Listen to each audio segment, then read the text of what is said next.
Hey everyone, so we're at the beach this weekend.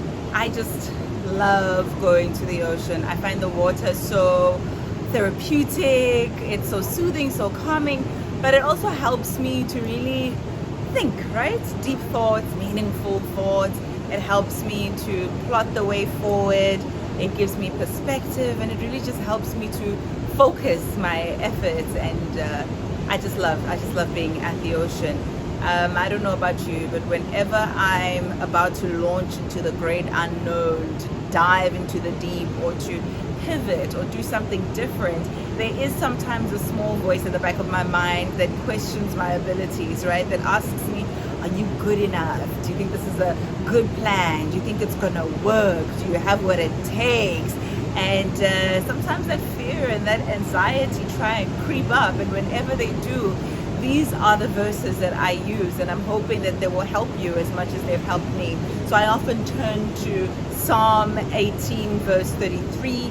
We also have Habakkuk 3 verse 19. They're one and the same piece of passage, and they basically say this: you make my feet like hinds feet, so that I can stand on my high places. So what does that mean? That God has the ability to make your feet like the feet of a deer, so that you can stand on high places. That means God gives you the ability. He gives you the wherewithal. He gives you the strength.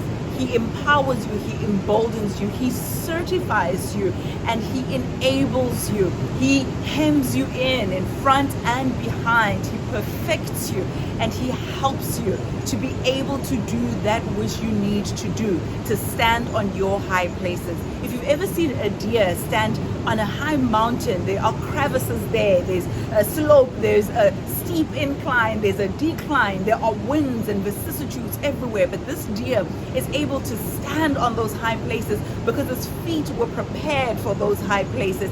Its feet are agile, its feet are strong, its feet are thin, they are sharp, they are decisive in the steps that it takes. They're also quick-footed and are able to do that which they're created to do. And so God is able to help you also to become that which you have been called and destined to become. God can make your feet, and that's proverbial feet, of course, but He's able to make your feet like hinds feet so you can stand on your high places. And that means wherever you are called to stand. High places, we know in the Bible, signified places of worship, places of sacrifice. In your life, that can be your own home and your own family, where you worship God through the way that you love your children or your husband or your brother or your sister or your mother.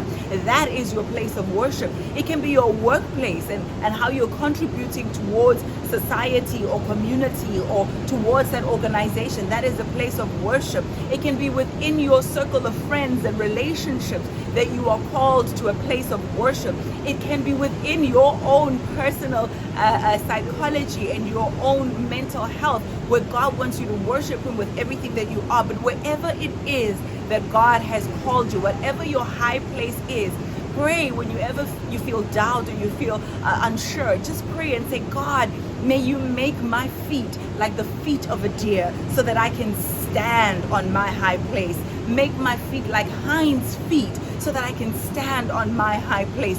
Now, I just love the fact that it doesn't say so that I can lean on my high place, or crawl on my high place, or cower on my high place, or sort of like slope on my high place. It says stand. Stand therefore, having girdled your waist with truth, having put on the breastplate of righteousness, having your feet shod with the preparation of the gospel of peace, taking the shield of faith with which you'll be able to pierce or to quench all the fiery darts of the wicked one, taking up the sword of the Spirit and the helmet of faith. You know, or the helmet of salvation, I should say. Once you have this full armor of God, God is able to help you to stand wherever it is that you have been called to stand.